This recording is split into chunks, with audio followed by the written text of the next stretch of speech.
Thoth Hermes podcast. Welcome to the world of the Western esoteric tradition.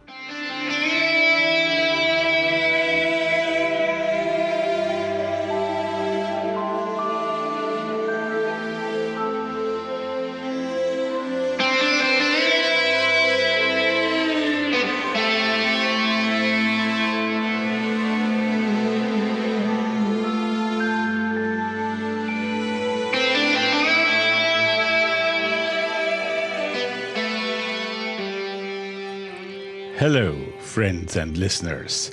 Welcome to our Season 4. This is the second episode in this new season that started by coincidence at the same time as the new year 2020. And the name of this show is Masonic Wisdom and History. And in it we will meet with British Masonic scholar Dr. David Harrison. Today is January the 12th, 2020, and as always now, hopefully, on Sunday at 3 p.m. Central European Time, which is 9 a.m. on the US East Coast, 6 a.m. in California, and for all the others, 2 p.m. Universal Time. This show has been released, and it will happen the same time next week again for episode 3. My name is Rudolf, and I'm your host, speaking to you from nearby Austria's lovely capital, Vienna. The Thoth Hermes podcast brings to you interviews with important and interesting figures from the world of the Western esoteric tradition. We talk here about the occult, mysticism, magic, and the paranormal. In some episodes, we also present books and important events like conferences. And we always play a bit of music as well. You can find all the information about our podcast on www.thothhermes.com. That is THOTHERMES.com. And there all episodes are available from the beginning. But you also find the show notes and possibility to give me feedback. We can also be found on Twitter and Facebook, of course. The show can be listened to also on Apple Podcasts, Google Podcasts, Stitcher, Spreaker, Spotify, iHeartRadio, and many other outlets. And there is an audio version of the episode also available on YouTube for those of you who prefer this medium. A little request to all of you listeners out there who make music as composers or performers. I would love to hear from you. Especially if your music relates to the occult and the paranormal, I would love to get music from you, which I can then play in those shows. Let me know more about yourself, send me some samples, and we do something about it. This is also the occasion that I once again want to thank you, our friend Chris Roberts here, because he performs and composes a piece of music which is now our intro and outro music. Thanks again, Chris. The Thoth Hermes podcast also needs your support. Please click on the donate or on the Patreon button on our website, or go directly to the Patreon website and look for the Thoth Hermes podcast there. From $6 per month, you can be a patron for us, and we would love to count you among them. Thank you. Well, this was a brief and rapid intro today because I know you're coming here to listen to the interview, and today to David Harrison. Great. And I hope you will enjoy it. I just before mentioned that we also play music all the time, and well, this time it's once again a great pleasure for me to play music that our guest, David Harrison, performed and recorded himself. He used to play in a band for some time. He will talk more about this in a minute. And now we start with a piece by and with him. All three songs we're going to hear today are from David's album Hum. And the first one we'll hear is named It's Not Your Scene. Enjoy.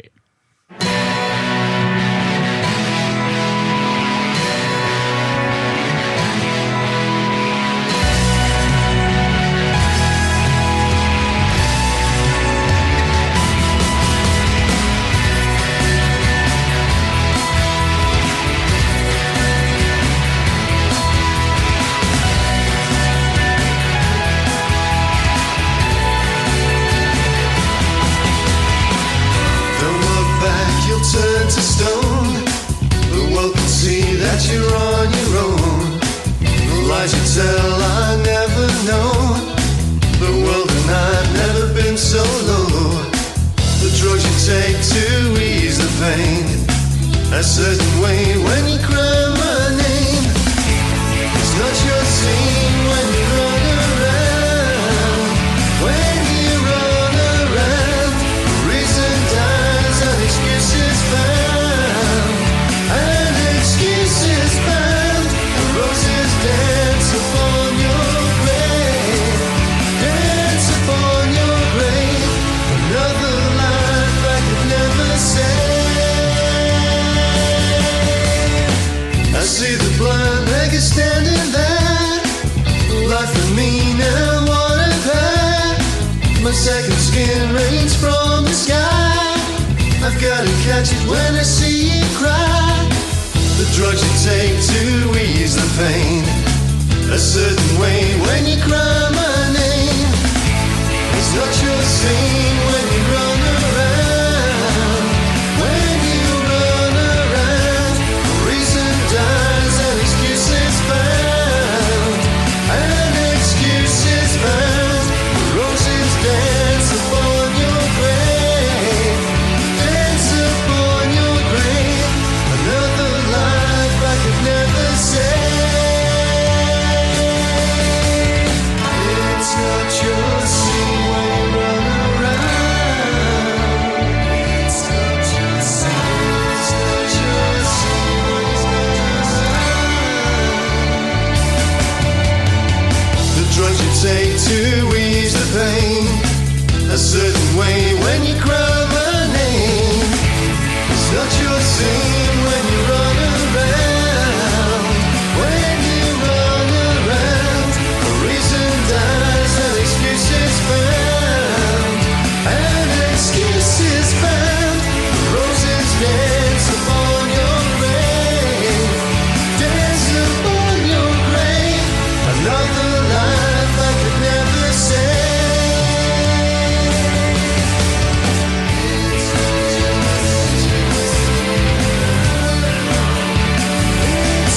your scene. It's not your scene. It's not your scene when you run around. It's not your scene when you run around. Another life I could never save.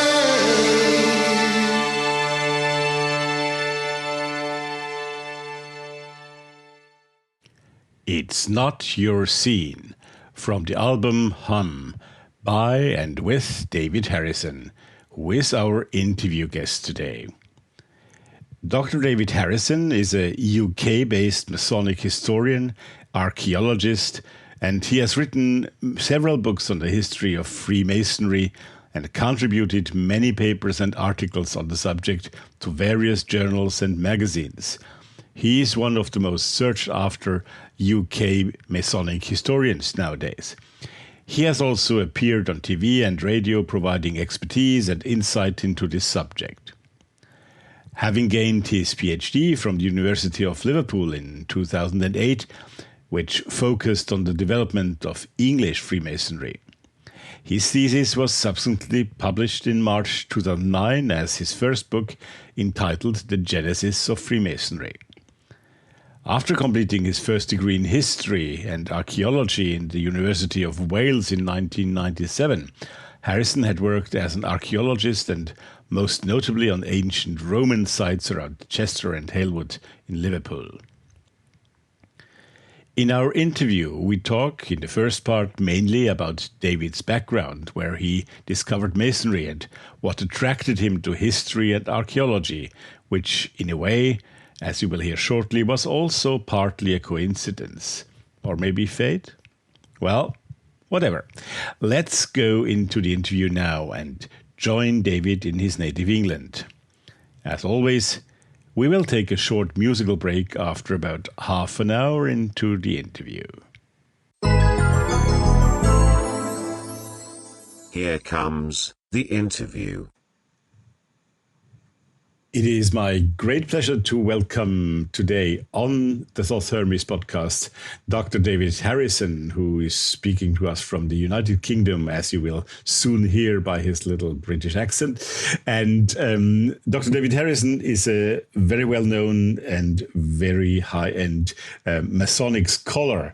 And we are going to talk about many things Masonry today. And it's my pleasure to welcome you, David. Hello, good afternoon. Good afternoon. Thanks for the invite. Well, thank you. Thank you for being with us. Thank you. So, David, yes, Masonry. Masonry is a subject that has already been on this podcast a couple of times. And of course, it's for many of our listeners who are not Masons themselves, mostly, a topic of great interest. And so I thought it would be nice for several reasons to have you on this show, to talk about yourself a little bit before that, and then to talk about your books, because you have written quite a number of highly interesting books who talk about rare topics within Masonry. And then maybe also about your general views on the craft, and about a few, maybe even a few hints of, because I sometimes then get emails by people who say, well, if I'm interested to learn more, maybe want to become a Mason one day, what should I do? Maybe we can even have a little talk about that towards the end of the show. Sounds good. So, as I said, you're British, but give us a little bit of your personal background, if you will. I mean, you have gone into the scholarship of Masonry, if I may say so, at some point. But what brought you there? What was your intention in life to get there? How did you become the Dr. David Harrison that you are today? Well, it was all by accident, really. In the 90s, I was far from Freemasonry, as far as anybody could get from Freemasonry. I was in a band, enjoying music, doing gigs, recording, that kind of thing. And I used to work as a day job. I used to work in the insurance industry, and I was selling insurance and things like that. That's very, very early 90s. And I always wanted to do a history degree, so I did that in 1994, I think it was, and went to Bangor University to do a history degree, history and archaeology, and archaeology was one of my main interests, really. So I got involved in that very early on. So when I finished the degree course about 1997, that's what I started doing originally. Wasn't much money in that at all. That coincided with the band that I was in kind of splitting up, shall we say. And I was seeing a girl, her father was a Freemason.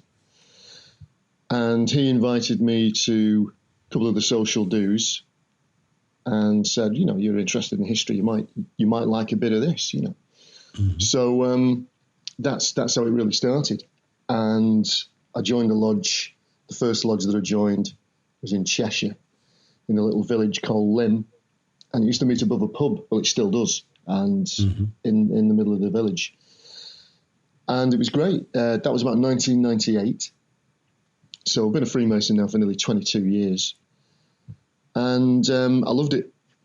As soon as you walked into the lodge, it was like going back in time. Victoriana, shall we say, if you're used to that term. Very kind of 19th century. Everyone there wearing the tuxedos and the black ties and the black and white checkered floor and the etiquette for the dining. You know, loved it. It was great. Then I did an MA, a Master of Arts in History, and the tutors there were saying, oh, you know, you want to do a PhD, you know, you'd be good at this, because I was doing a thesis, and this was on Freemasonry. This was on local Freemasonry. They suggested this because when they found out I just joined Freemasonry, they said, oh, you know, you want to do something that you enjoy doing, that kind of research. And you also had access maybe more easily to the sources that you need. Yeah, right? yeah, that's right. Yeah, I mean, most lodges even today, have little libraries and things like that where there's old books, and I was always very attracted to old books anyway. Old leather-bound books and things like that. And so I did my MA, and these tutors were still saying, "Oh, you want to do a PhD?"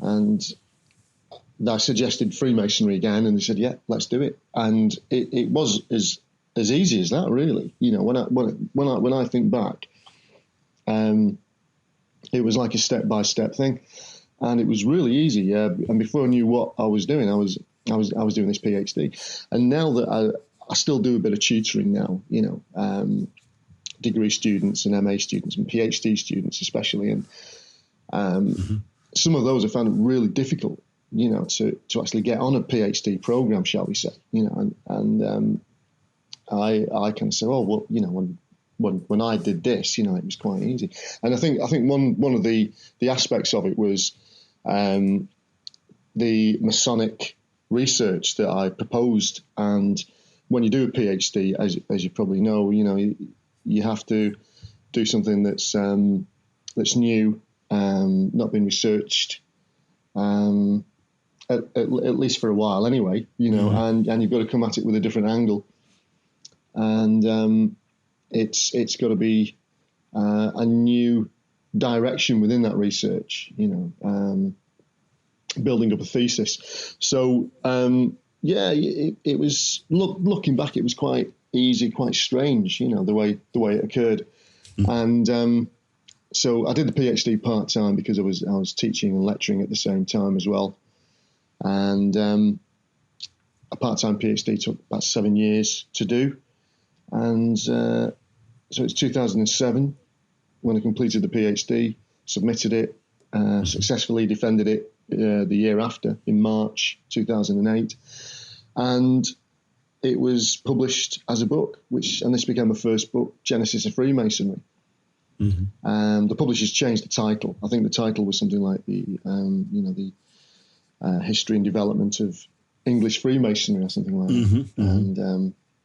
And so they obviously made it a bit more accessible to the public market.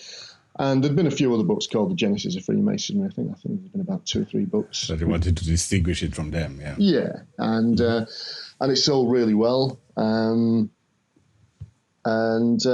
it's still in print. It's just having its fourth imprint.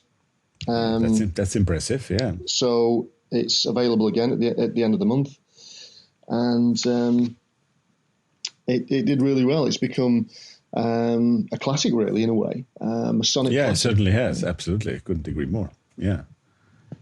So that led to other books as well. At the same time, I was doing articles. I was doing a lot of articles for magazines, Masonic magazines, and so that really took off and gave me an audience as well. And I did a second book called The Transformation of Freemasonry, which was all the bits that was chopped off from PhD, because it kind of went crazy when I was doing my PhD. It was only supposed to be 80,000 words, but I ended up doing about 160,000 words. It was How did that go down then? Yeah, there was all these extra bits, and the tutor was asking me to chop bits off and edit and chop that off, get rid of that, get rid of this, concentrate on this, that's great, get rid of all of that stuff. You can use that in the future, And I was like a bull in a china shop, really. I was just kind of going around to all these Masonic libraries in these Masonic lodges and rooting around in the books and asking people, can I borrow this one? And can I check out your minute books? And so, yeah, it was great. It was a great journey. And it kind of moved quite quickly away from what I was doing in the 90s, in a band and things like that, and messing about doing gigs and things, and that lifestyle to becoming a writer, a researcher in Freemasonry. I would never have imagined that career for myself ever. Although when I look back now, there was hints, there was certain little hints going on, as there always are in the esoteric field, if you like. Sure. Yeah, there's all kinds of little things that that were happening back then. Give you hints that you're being led somewhere where you should end up. Right. Yeah, that's it. Yeah. Mm-hmm. I can remember when I worked in insurance. I mentioned I was an insurance salesman, late 80s, early 90s. I remember the boss of an insurance place that I worked for, a friendly society actually. I kind of barged in on him once, and he was looking at a little blue book, a ritual book, and yeah. So we have to say that these little bluish books, they are two Masons. We react to that color, don't we? yeah. It's that's the color of Masonry, really, isn't it? Right. They're called the Blue Lodge in the States, and but yeah, the color of probably most ritual books are blue, little blue books. Right. And he kind of threw it down and said, "Oh yeah, I was just reading something, And I discussed this with one of the secretaries, and she said, I think he's a Mason, And there was this weird conversation about Freemasonry, which I wasn't that familiar with. I always thought Freemasonry was the domain of, the middle classes and like insurance managers or bank managers or right. Politicians or professionals, and right. Here's me at that time wanting to get into a band and write music and go into nightclubs and things, and so I wasn't that interested, but that stayed with me, Mm-hmm. So there was little things like that, and a few other little things along the way, that kind of reminded me of when I look back. Sounds very nice. Well, with all that you said now, you gave me a few little doors that I would like to open, if I may. Let me take one after the other, just briefly, because, of course, we had one of your pieces of music already before that interview, so people already got an impression of David Harrison, the musician, and we are going to hear two more pieces later on in this show. But just give us a little hint about your band and about your musical life today. Are you still active? Well, I've still got guitars around the house. In this room at the moment, I've got two acoustic guitars in the corner, my old 12-string and my old 6-string. It's a Fender 6-string. And I still play those from time to time. I keep them in tune and right. strum some of the old songs, But the recordings of these songs that you'll be playing now, some of those songs were taken from the 90s, and it wasn't until about 2005, I think it was. So I was nearing the end of my PhD, and I met someone. I was living in Liverpool at the time because that's where I did my PhD, the University of Liverpool, and I was working in Liverpool as well. And we got invited to a party, and there was a guy there, and it was probably one of the best parties I've ever been to. It was one of those parties where everyone's drunk, everyone's having a great time, and you end up in the kitchen playing music. And someone passed me this guitar, and I was like knocking out some of my old songs from the 90s, and a few of the 60s things that that are new. I'm never that great on guitar, I'm just a chord man, like a rhythm guitarist. Okay. And I was playing Beatles stuff and knocking out a few of my old tunes. And this guy said, oh, sounds great. Oh, yeah. And I told him about what I did in the 90s. And he said, oh, you want to check out a guy called Jeff Davis in Liverpool? And I'd heard of Jeff Davis. He's a guy that ran a record shop called Probe. Very famous record shop in Liverpool. Yeah, I heard that one. Mm-hmm. Yeah, and I used to go there as a kid. Right. 16 years of age, kind of jumping on the train from Warrington to Liverpool, and we used to go straight to that shop and buy all these weird 60s albums. Arthur Lee and Love and stuff by Strawberry Alarm Clock and the Monkees and bands like this. And so I knew the guy, so he gave me his number, and I phoned him up on the Monday. We had the party on the Saturday, and I phoned him up on the Monday. I thought, let's just give him a ring and have a chat. So the music thing was probably still with me, And I phoned him up. I went round, and he says, "Right, have you got a demo?" I said, "Well, yeah. Well, this is an old one. You know." We put it on, and he loved it. And he was, "Oh, this is great." And so he said, "Well, if you re-record some of that stuff and come back round, and we'll have a chat." So that's how that worked. So some of these songs that you'll hear now were recorded around about 2005. Right. And I ended up recording in a studio in Manchester called the Cutting Rooms, which was quite a famous studio in Manchester, where a few Manchester bands had cut their albums and things like that. Oasis had been in there, and the Happy Mondays.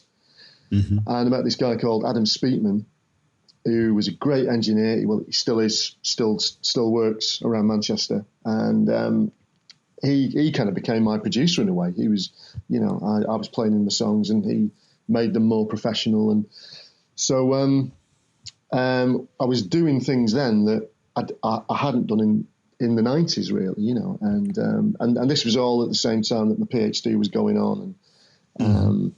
And it was a nice little break, because I think I did it in the summer, in one of the summers, and I must have, recorded most of the album, took it back to Jeff Davis, and he released it on Probe, on his label, Probe Plus it was called. And it was a nice little indie label, and it was never going to get me famous in that respect, but it was great to finally record these songs properly. And just get them down onto a CD and get them out to a bigger audience. And I'm glad. Well, I'm glad we can play today. It's always fascinating to me how many of the people I interview here are also actively into music. I mean, among esoterically interested people, it seems to be quite common. Talk about Gary Lackman, for example, and it's interesting really to see that, which brings me back to masonry, because there is even a lodge in London which is mostly composed of rather famous also pop and rock musicians. I'm sure you know the one I mean. Yeah, that Chelsea Lodge. Exactly. Chelsea Lodge in It's got Rick Wakeman in there, and yes, exactly. For others, example, and a few others, definitely. And which brings me back to one thing you said. If I got you right, the lodge you first joined was out there in your area, in Warrington area, right? So that's is right. that, I mean, Warrington, just for our listeners, in the northwest of England, if I'm not wrong, not far from the North Welsh border. That's right. That correct? Yeah. Right. It's smack bang in the middle between Liverpool and Manchester. Right. So it's right in the centre of industrial northwest. Really. Exactly what they called Black Country ages ago, and so it's a rather. It's a workers area, is that right? So the lodge that you were mentioning, and you said it was a bit like the 19th century, Victorian at the time. Is that typical for that type of lodge at the time? Is it still like that today? And if you compare, for example, to London lodges, is it the same style that you would encounter there as you had in your initial lodge? Well, the very first lodge was called Donville Lodge, and that was the village lodge that still meets in Lymm, the village of Lymm, which is South Warrington, and that was a bit more kind of middle class. You know, when I went in there, their kind of dress code was dinner jackets with the black bow tie, right? And the dining was very, very exquisite, shall we say. It was, very, very nice. And even though it was in a pub, it was a very old-fashioned experience, because we'd go into the pub, the lodge met upstairs, we'd basically get a pint before we went in, and we'd go up and we'd have to assemble the lodge furniture, and then open the lodge, and then do the lodge business, close the lodge. After we closed, we had to put all the furniture away in the cupboard. And so very kind of 18th century in a way, 19th century, where you have evidence of, people, the brethren in the lodges kind of chalking up the floor in the 18th century. Yes. And then they'd give the duty to mop it up. They give a mop and pail to the junior brethren to clean the floor. And then we'd clear the lodge room away, and then we'd put these long tables out, and then we'd have our meal. So very, very, very old-fashioned. It was great. I loved it. And I left the lodge after a few years, about 3 years, because I moved to Liverpool. And it met on a Friday night, and there was no way I could get there. I tried to get there a few times on a Friday, stuck in traffic, and it was terrible. So I then joined a lodge in Liverpool, which met at a hall on the outskirts of Liverpool, Woolton Hall, which is this rambling old manor house, which is now closed. And we met there for a few years in a lodge called Thoth Lodge, and then I moved to the lodge. Then moved location to a golf club just down the road, and then after the PhD was done, and I started getting a bit more work in Warrington. I wanted to move back to Warrington, so I moved back, and eventually I joined a lodge in Warrington again. And in the central Warrington, called the Lodge of Lights, which is a really old lodge, 1765 it was founded. All right. So I've been there ever since. I was worshipful master a few years ago, so I've been in three lodges. Right. Yeah. Which in England is not so many, because in England people tend to be in several lodges at a time and change quite a bit, don't they? Yeah, you do find that, because people move around with the jobs, right?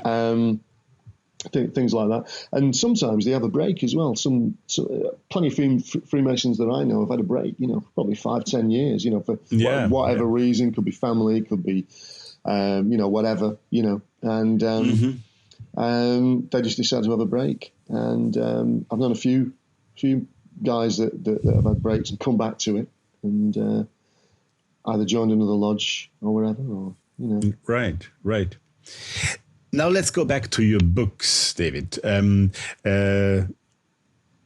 many of them are there by now? How many did you already publish? Do you have an overview? There's 10 out at the moment, and I've just had a new book out called A Journey Through Freemasonry, which basically collects all my most popular articles on Freemasonry together. About 22 articles. Came out just in December, I believe. So it's just really a few weeks back, right? Yeah, that's right. So that's the latest one, and I've got a book coming out in May, which had a bit of a delay on it, which is called Rediscovered Rituals of English Freemasonry, and that's looking at the Richard Carlisle rituals from the early 19th century. Right. And so it's a book in 2 parts, really, because I examine Carlisle's life in a way for the first part, and link that together with his rituals that he had in the Manual of Freemasonry. And so that delves into all his rituals, the Masonic story, and what Carlisle wanted to do with that Manual of Freemasonry, what his main ideas were. And it also reflects on what was going on in Freemasonry in England at the time, because obviously it was changing over here quite quickly with the union of the ancients and the moderns in 1813, and all those changes. And that reflects on some of my past work as well, like the transformation of Freemasonry and the Liverpool Masonic Rebellion. So there's all kinds of revisits, shall we say, to some of those works. So the themes are continued, Right. That's what I find. It's the books, I don't know all of them, but I know a couple of them, and they all seem to pick up very, very special parts of Freemasonry. You just mentioned the transformation of Freemasonry. If I remember well, that was talking about the early 19th, late 18th century, how the craft was also put into relation with the French Revolution, and what that meant to Freemasonry altogether. So how do you pick your subjects? Because as opposed to many other Masonic books that you find on the market, which always are very general, right? You seem to pick those real specialities, if I may say so, and still they seem to run very well, even though they could be just for a niche of people. How do you choose your topics, and B, how do you explain that those things work so well with the audience? Well, one of my main interests when I was doing my initial degree and my MA as well was social history, and I was very much into social history of the 18th and 19th centuries. Those kind of changes, the revolutions, as you mentioned there, the French Revolution, American War of Independence, all the riots and the social movements that were going on in Britain at the time, especially England and Wales, all kinds of things. The Peterloo Massacre and the Rebecca riots, machine breakers, beginnings of the trade union movement. All this kind of stuff was fascinating me at the time. All this social change, this social upheaval, and so I kind of took that along really into the Masonic framework, if you like. And right when I was talking before about these little hints in my past life that kind of, were kind of giving me hints of the direction I was going to go into in the future. One of those was to do with a guy called Richard Price, Dr. Richard Price, who was a late 18th century visionary, really. He was a philosopher, a natural philosopher, very much into his revolutionary visions, really. He was Welsh. He was a nonconformist. He ended up in London. And he wrote a lot of pamphlets at the time. And we were having a discussion about him in a tutorial. This is in Bangor University I think it was in my second year. And the name of Richard Price came out and all his work. And the tutor said, oh, he was a Freemason. And that kind of obviously echoes from the past to when I opened the door and the manager was there with his little blue book. And so I recognised that and I thought, oh, well, what does that mean? Because looking at Freemasonry now, it was all very middle class. And as I mentioned, insurance managers, bank managers in there. And then the tutor's mentioning that this guy, Richard Price, was a Mason. And he was a guy that was very much into supporting the American War of Independence and the French Revolution and was connected with other radicals of the time, Thomas Paine and Joseph Priestley and all these kind of people. So to me, that was a bit of a difference. And definitely. And so I thought, well, it'd be great to delve into that and find out what was really going on and why these changes were occurring, And being from Warrington, which was an industrial town as well, it was something that kind of stayed with me. And these themes started to develop, these strands of the story started to develop. So with Transformation of Freemasonry, it was looking at how there were a lot of working men in certain lodges, in working class areas, in industrialized areas in the later 18th, early 19th century. And there were links with radicalism. And then suddenly things started to change.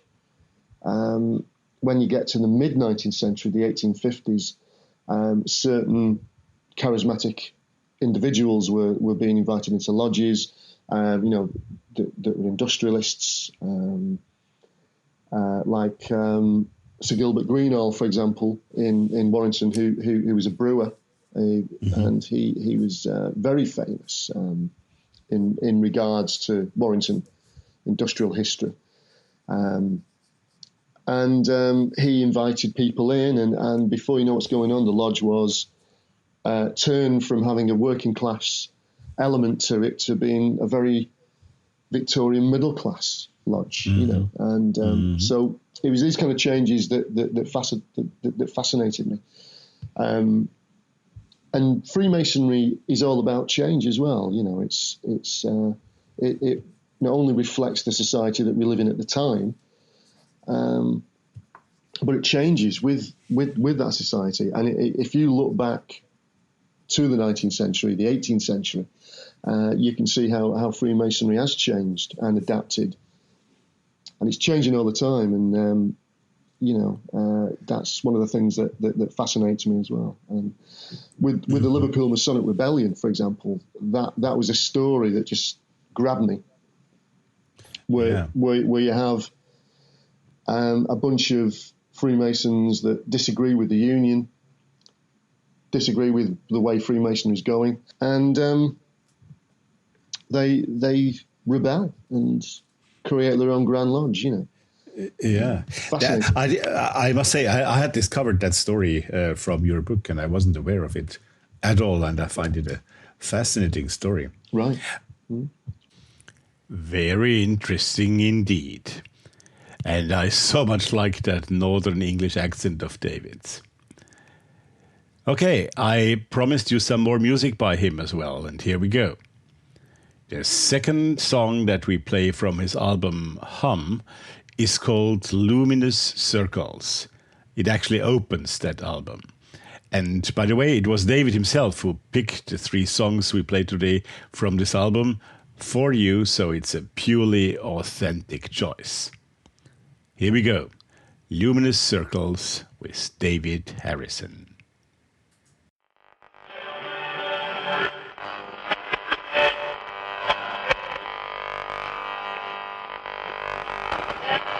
Can we go on a sound trip?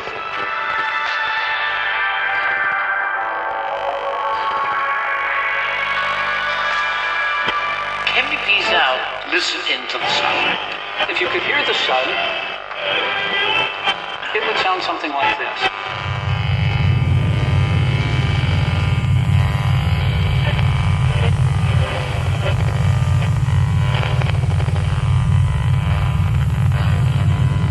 All stars vibrate in this way.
Luminous Circles from the album Hum by and with our interview guest of today, Masonic scholar, archaeologist and author David Harrison. I should also mention that, of course, you will, as usual, find more information on David and his work, especially his books, on the Thoth Hermes website. If you go on the episode page and scroll down a bit. In the second part of our talk, we will speak more about the situation of Masonry today, especially in the UK, and also about that ever-existing discussion or even dispute between a more esoterically oriented and a more society-oriented Freemasonry. But also about David's upcoming books and a few other topics. Immediately after the interview, you will hear his third choice from his album Hum, and this song is called Walking on Water. Let's go back to Northwest England and continue our talk with Dr. David Harrison. I would like to pick you up on that a bit, because now let's leave the historian beside for a few moments. Because you just said something about Freemasonry is all about change. Yes, true, because of course Freemasonry reflects the society which it exists in. And as the society changes, it's also changing. But personally, I sometimes miss that element that you just mentioned of maybe not being pure working class either, but being more socially active, being more socially mixed as lodges. And it has become, I think, all over Europe at least, probably North America as well, but I can more easily judge it on the European continent and the UK. It has become very much upper middle class, or middle class at least, right? And of course, there is a big part in Freemasonry which has to do with social issues, with society issues, and especially in the 18th century, not just the revolutions as such, but take for Austria the 1920s, 1930s, when Masonry finally was possible in what we call Austria today. There were a lot of social movements regarding election rights for everyone, etc., that became linked to Masons. And where do we stand with that today, in your opinion? And where would you like us to stand today? What with the European Union, you mean, or no? I mean with the social background, with the working class background in Masonry, with a complete mix, let's say, of backgrounds as in the membership of Masonry, and what we actually do, what we actually want to promote, what is important to us, is that strive for liberty and human rights, etc., still strong enough in Masonry today? Yeah, it's a good question. It's a bit like when I walked into my first lodge for the first time, and I said, oh, it was like going back in time, and it was Victoriana, and everyone dressed up in me. But at the same time, even though it was a bit of a time capsule, it was still very, very modern, and there was still quite a lot of older Masons in there that had been in since the war, back in those days, since the end of the Second World War, and there was the newer people that were coming in, the newer guys that were coming in were of a mix, social mix that contrasted with the older element, shall we say.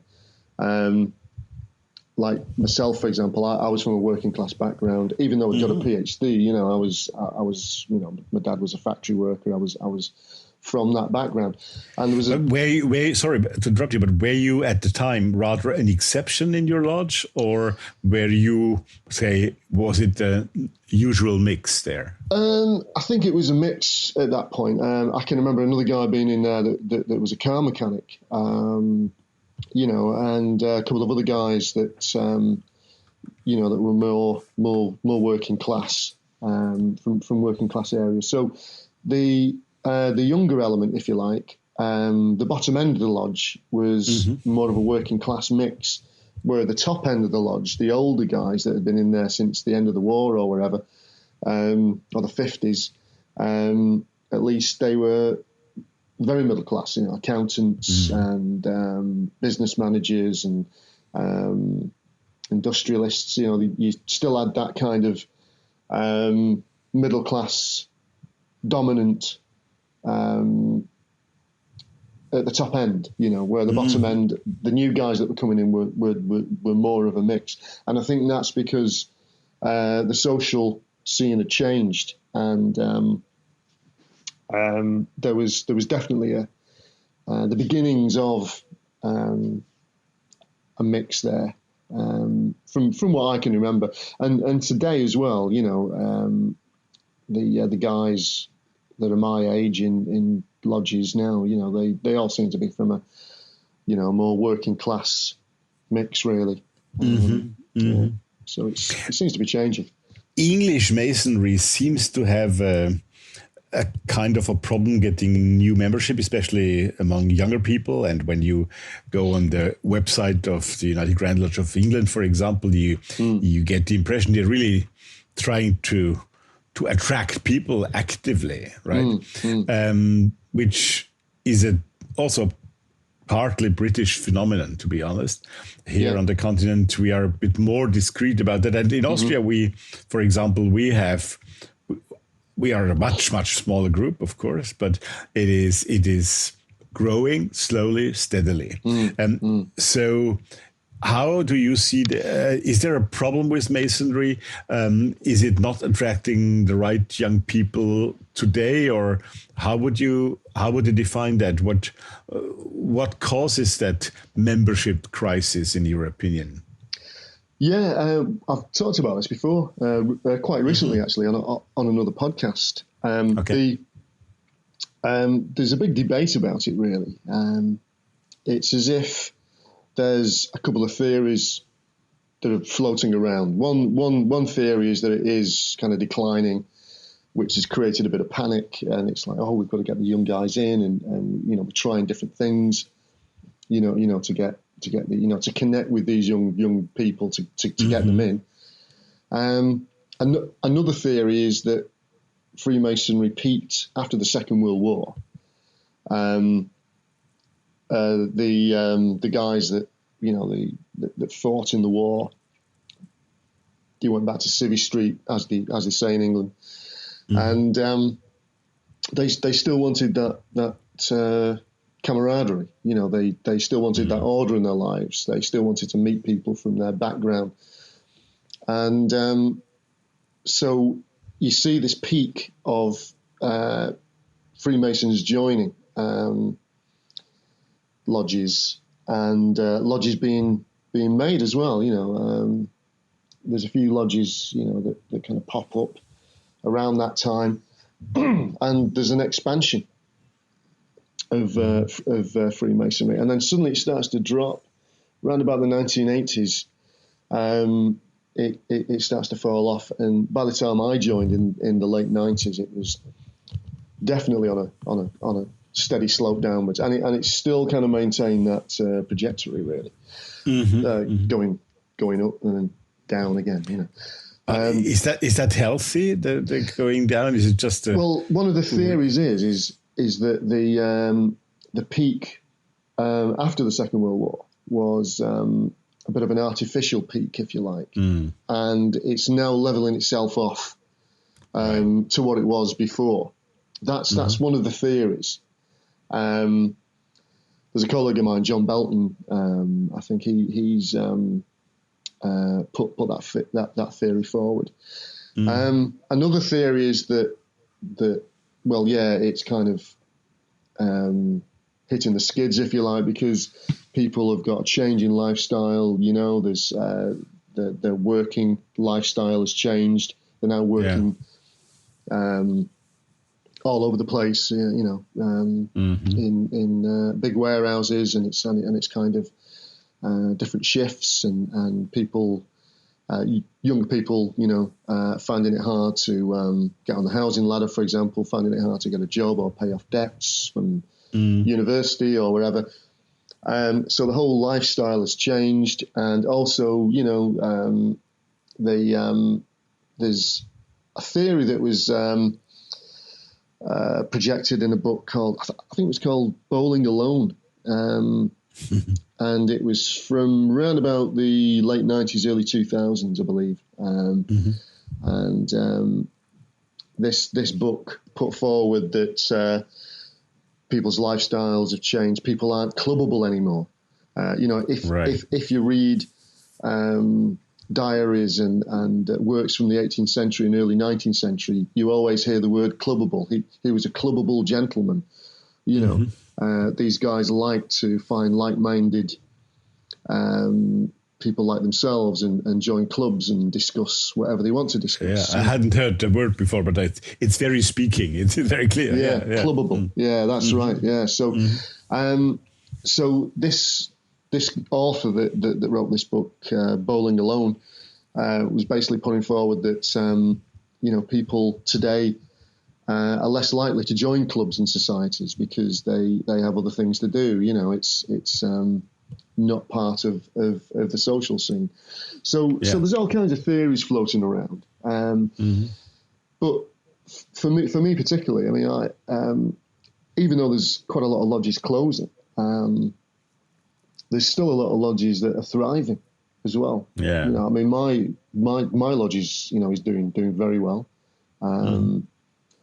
Other lodges are not doing very well at all, and since I've joined the lodge in Warrington, and that's part of a group, they once had about 22 lodges that met in the Masonic Hall in Warrington, and that to me was far too many lodges to sustain, and that's shrunk now to about I think it's around about 11 or 12 lodges, and some of those are struggling as well, so, but others are doing really, really well. And this is the hard part, to find out why one particular lodge has only got about 12 members or less, while others have got about 40 and are thriving. And part of it is to do with personality, the personalities in those lodges. I mean, if you spend so much on Freemasonry a year, and you're going out on a Friday night, to join these lodges or whenever, you want to make sure it's a good time. You want to make sure you enjoy yourself. Of course, sure. Yeah, so that's part of it as well. So linked to that, I have another question, which I think is also one of the great subjects around in Freemasonry nowadays.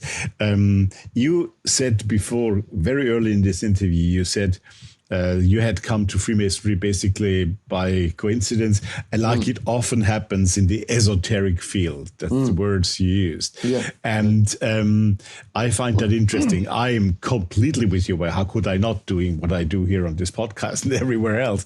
But I think you would agree with me that within Masonry there are kind of, let's be a bit cheeky, two schools. One who is completely based on the meeting, the being together, the social side, humanistic side also, let's put it that way. And there are other groups who see themselves more as an esoteric, maybe not occult, but esoteric group, where the esoteric content is very important to them. I'm part of that, but I need both, because I think one gets into the other, but that's another matter. Right. Let's split the two for the moment, because that's how it often being played, right? You have often got those two groups, even within lodges, who prefer one side to the other. How do you see that, and what's your take on it, and how do you see Masonic reality? Yeah, definitely. Yeah, I agree with that, because as John Yarker, I think it was John Yarker that termed the phrase knife and fork Freemasons. John Yacker, tell our people when that was, because that's quite some time Yeah, back. I mean, that was late 19th century. There you are. Yeah, So. and so that was when the occult revival as well was Exactly. was That's why I wanted. It's Yeah. basically the same time when the Golden Dawn was founded and so on. That's right. So That's it's right. an interesting phase in the occult history. Yes. Yeah. I mean, you had Freemasons like Frederick Hockley and George Irwin and John Yarker, Arthur Edward Waite, Kenneth Mackenzie, all these kind of people that obviously saw Freemasonry as a gateway, as a more spiritual gateway to look at symbolism and examine their own spirituality in a way. It allowed them to research that. And at the time, there was obviously this. They noticed it as well. There was the guys that joined Freemasonry because they were clubbable. Going back to that term again from the 18th century, where they could meet, people that it could be anything. Just enjoy the night out, a meal, dining experience, and then there was the other guys that wanted a bit more of a spiritual experience. And found that in Freemasonry, and Freemasonry became the gateway to other things for them. And sometimes it crossed over. The clubbable gentlemen still wanted like-minded discussion, and may have ventured over, but could come back quite easily whenever they wanted to. And I've found that today as well. There's a lot of young Freemasons. That are searching, for something else within Freemasonry, that are attracted to Freemasonry, for this more spiritual experience. Some could be members of the OTO, for example. Right. Others could be members of other societies, they're in Freemasonry to experience their own journey. So I have seen that. I've seen it more recently, the past 10 years. I was going to say, do you have the impression that over the last 10 years, I was going to say that there's a kind of a revival again in that perspective? Would you experience that as well? Definitely, yeah. Known a lot of American Freemasons as well. I mean, you see it a lot on social media, where especially on Facebook, for example, where they have these esoteric groups. I mean, there's debates about the word esoteric, the use of the word esoteric, but let's just label it that for now. There's many Freemasons that are involved in that journey, shall we say. It's a journey to them, and it opens up not just to other side orders, but to examining themselves as well, and kind of examining themselves in a more spiritual way, looking at how they figure in the universe, and they recognise the symbolism within the lodge. The workings of the lodge have similarities to other ideas and other Freemasons' journeys, for example. We talked about Arthur Edward Waite and John Yarker. I mean, they entered Freemasonry and went on their own journeys. So it's very interesting. There's definitely a repeat revival going on. You could even debate if organizations, I'm taking the Golden Dawn as an example, but there are several, have inherited so much, at least ritual-wise in the beginning, from Masonry or the degrees or whatever, that it's hard to tell what derives from what in a way, isn't it? Yeah, that's right. I mean, I mentioned in my book, The Genesis of Freemasonry, how early Freemasonry seems to have soaked up other philosophical ideas as it's gone on its journey. I think someone termed it the river theory, where you've got all these little rivulets and brooks going into one big main river, and someone else termed it the river theory, which was very interesting. And yeah, I can see that with Freemasonry, because it possibly started out, as a more speculative society for stonemasons and inviting other people in.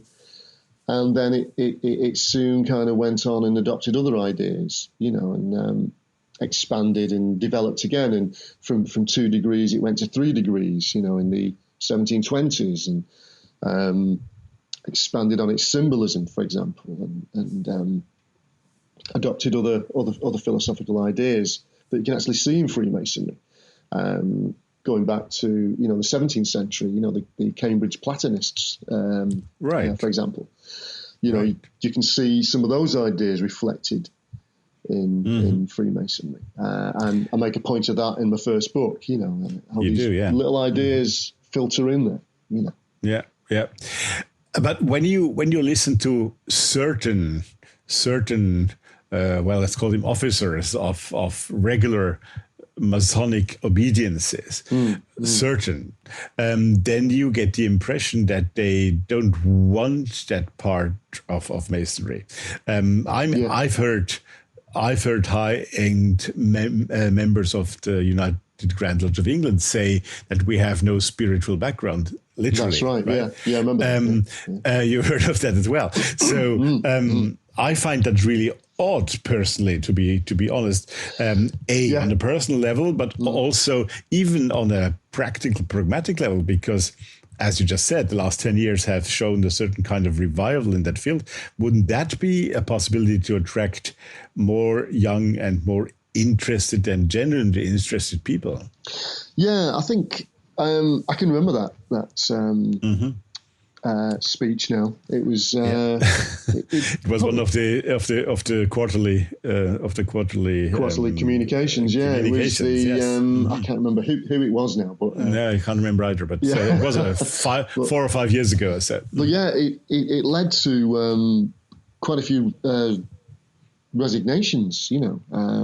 Well, I can understand. Yeah, that, I mean, he probably won't mind me mentioning his name, but there was another Masonic author, a fantastic Freemason called Julian Rees.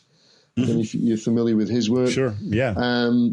And he was a great, well, he still is, great ritualist. He won the award, the silver. Is it the silver matchbox for the? Oh yes, for emulation lodge. Emulation, yeah, right, fantastic ritualist, and his books reflect that. A lot of knowledge, and he was so upset by that he resigned from United Grand Lodge of England and became a co-mason. He was very upset, and I personally know a lot of Freemasons that were upset with that and decided to either leave. You or there I'm a bit different. It upset me a lot when I read that, but why would I quit an organization I like because of what one person says? Yeah, that's right. I think from reading between the lines, from what I can remember with that, was that I think what they were trying to do was attract the the young kind of trendy guys, and that might be put off by the spirituality element, the strange kind of esoteric element. That can be seen as being a bit too, out of the norm, shall we say? Oh, sure. Yeah, no, certainly, and certainly it's also sometimes handled a bit too much out of the norm. Yeah. I think they were trying to attract the middle ground and say, we're not spiritual at all. Come and join us. You'll meet some nice blokes. And but they did alienate a lot of people with that. I think and I can remember reading that and thinking, it was a good few years ago now. I can't remember the exact year. Yeah, 4 or 5 years it must be. Yeah, probably a bit longer as well. Maybe even that. Maybe. Maybe. We age faster than we think. We do. We certainly do. But coming back to that, because I was also coming to your book, The Lost Rites and Rituals of Freemasonry, which I particularly like of your books, and because also in the first part of that book, you're talking about that exactly, especially about the evolution of those Masonic rites and how this occult revival has influenced the rites and vice versa. So that goes both ways, of course. Want to say a few words about that book?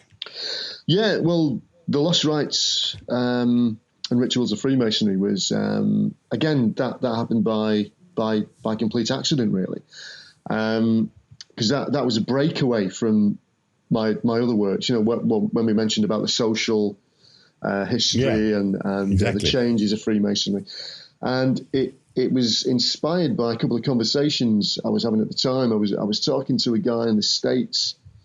A guy called P.D. Newman, I think many podcasters know him. Yeah. Oh yeah. He's done the rounds. Yeah, he was doing this. He did this. Well, it was a great book that came out at the time. He was still doing some research on it, and it was all his kind of vision for that book was how DMT was used in or possibly used in certain rites, like the Egyptian rite, Count Cagliostro's Egyptian rite.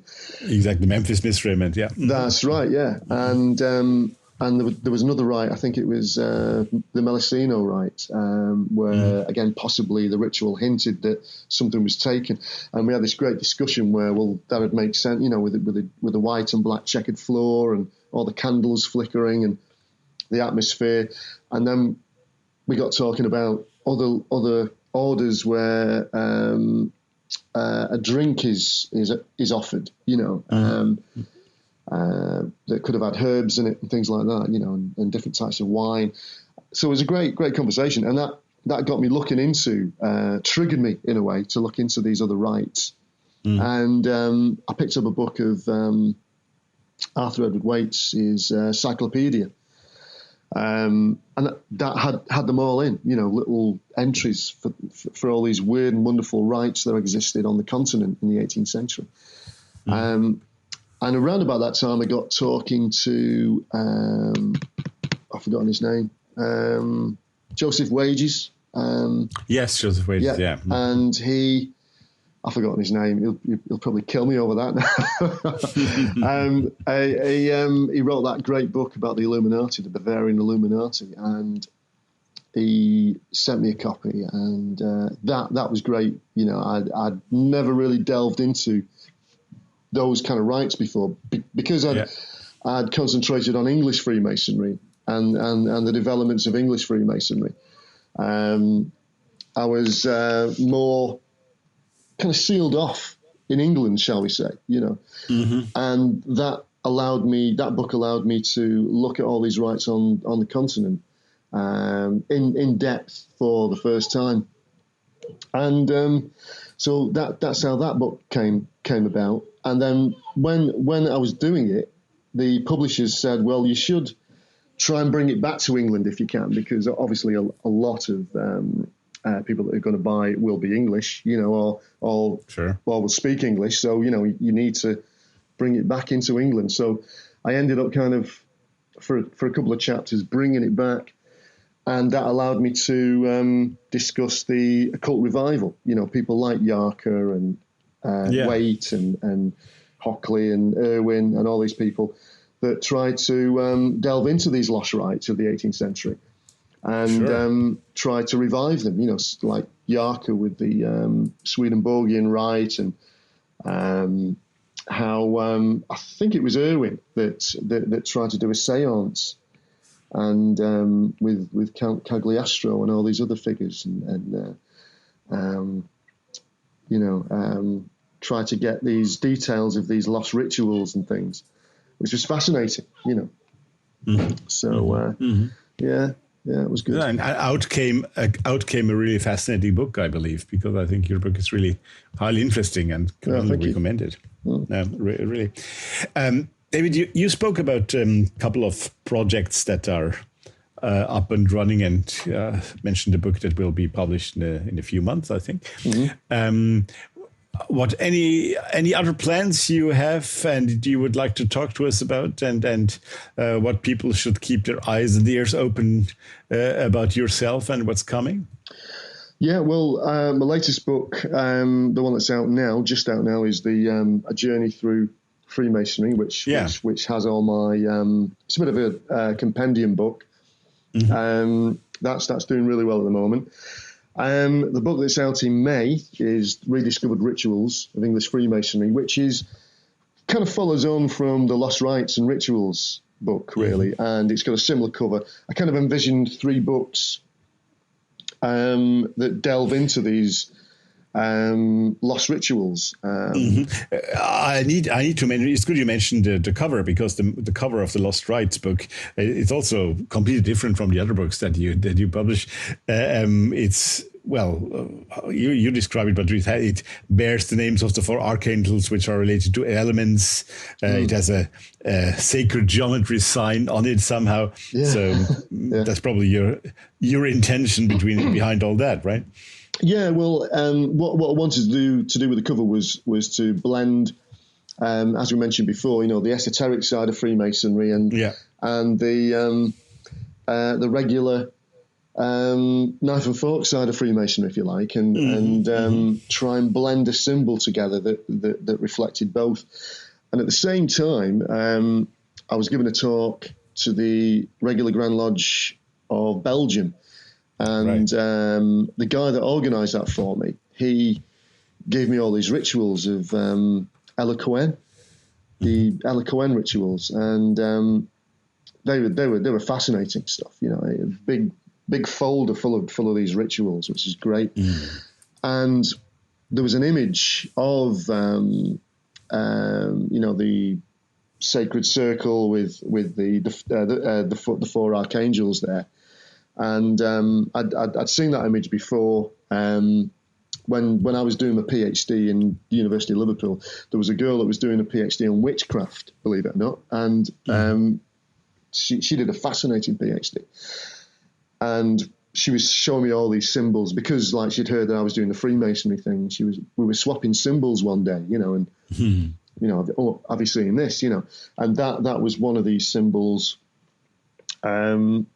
That came out, and the blessed banishing ritual, right? Exactly. And that's what it reminds me from. Yeah, that's right. It was great, and I thought, well, let's merge those together, and there was a yantra there as well. Managed to get a yantra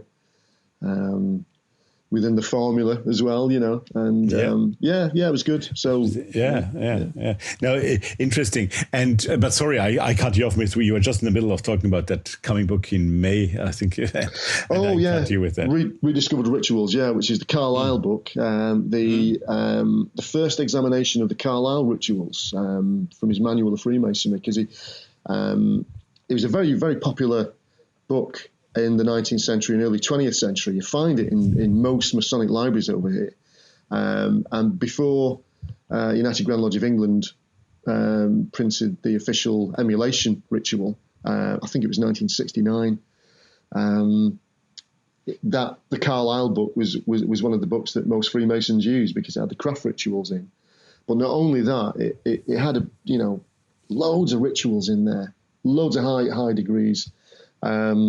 Some that can be found in De Linto's Rite of 7 Degrees, for example, and the Scottish Rite as well. There's some of their degrees in there. So it's a real mix, a real eclectic mix of degrees.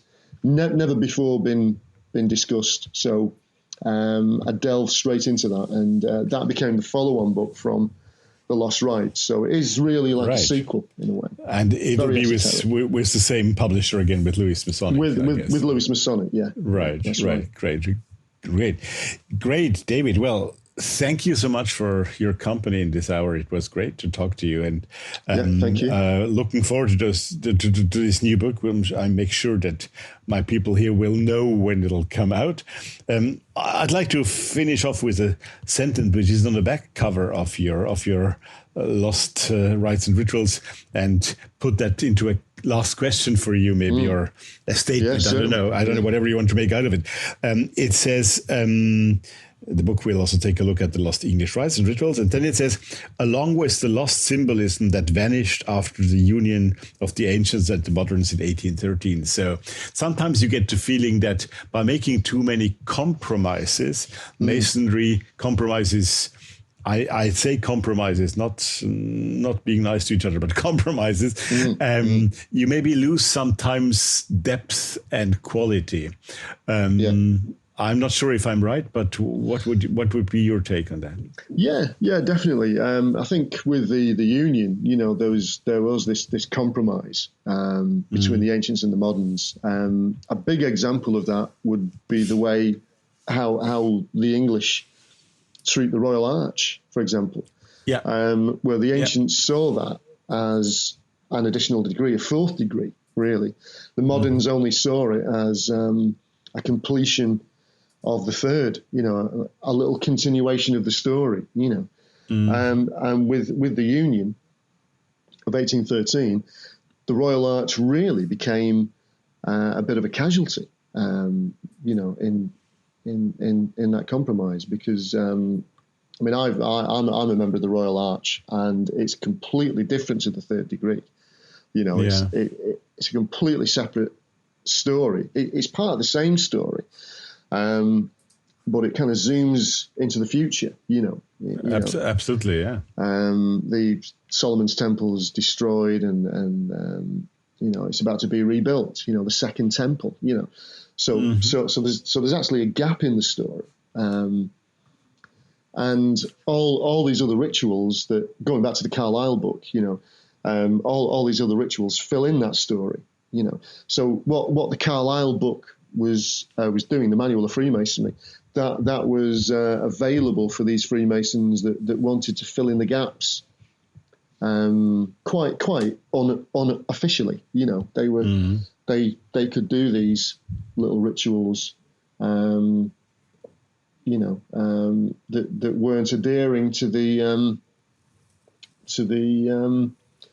main powers that be, really. Right.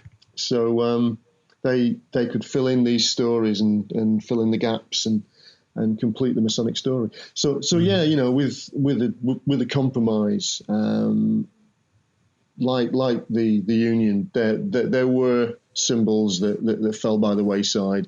The Christian elements, for example, were taken out of the ritual. One side, yeah. Yeah, and so these are comments that people make, from Europe, for example. They come over here and they say how different the English emulation ritual is from certainly other rituals. But with all things always have two sides, of course. That's right. Yeah, definitely. Well, once again, thank you so much. Really, really enjoyed our talk. And it's been a pleasure. Thank you. Thank you. And good luck with all your ventures, upcoming ventures. And let's hope to be back one day here on Thoth Hermes. Thank you for today. And goodbye to you in the northeast or northwest of England. Yeah, and thank you very much for the invite. And I'm over in Vienna next week, actually, but only briefly. But okay. Yeah. Okay, great. But yeah. Thank you Good. for the invite. Thank you. Pleasure. Bye. Thank you.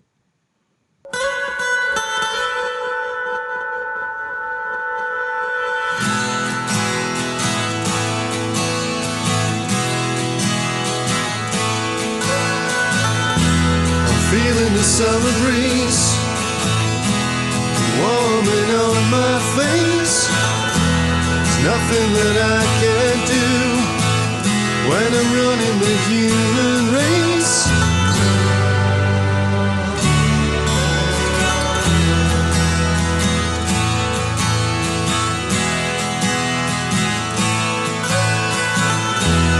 Feeling the summer sun warming in the air, walking on water, and I see that you don't care.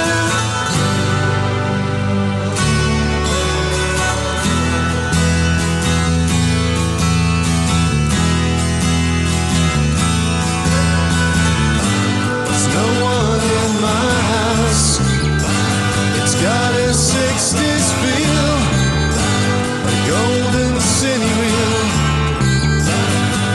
shows me colored things and all the love it brings. I've got a poetry book, no one to take a look. I wrote a brand new song, no one to sing along. I'm running blindfolded, my pistol is loaded. I'll drive the demons away, I'll drive them off for the day. There's no one in my house, it's got a 60s feel, like golden city reels. It shows me colored things and all the love it brings. There's no one in my house, it's got a 60s feel, like golden city reels. It shows me colored things and all the love it brings. There's no one in my house.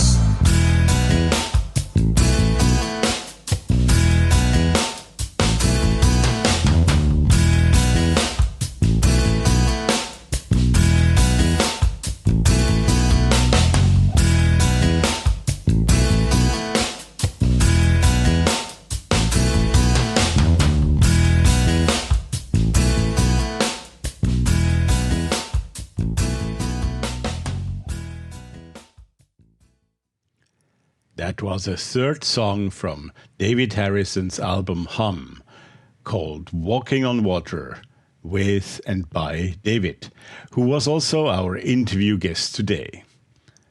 I hope you did get some insight into Masonry today, but also got interested enough to learn more, for example, by David's books and his talks. You can also find him on YouTube, and also this information I shall give you on my show notes on the website, so don't miss out on that. Which brings this episode 2 of season 4 to an end.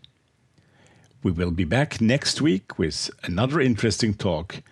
That episode will be called The Entire Magical World and will feature American author of esoteric nonfiction books, aromatherapist and tarot reader, and much more, Judica Illet. She is a specialist in many fields of the occult, especially witchcraft, spellcasting, etc. I'm sure you're going to enjoy. For today, I would like to thank you for having been with us.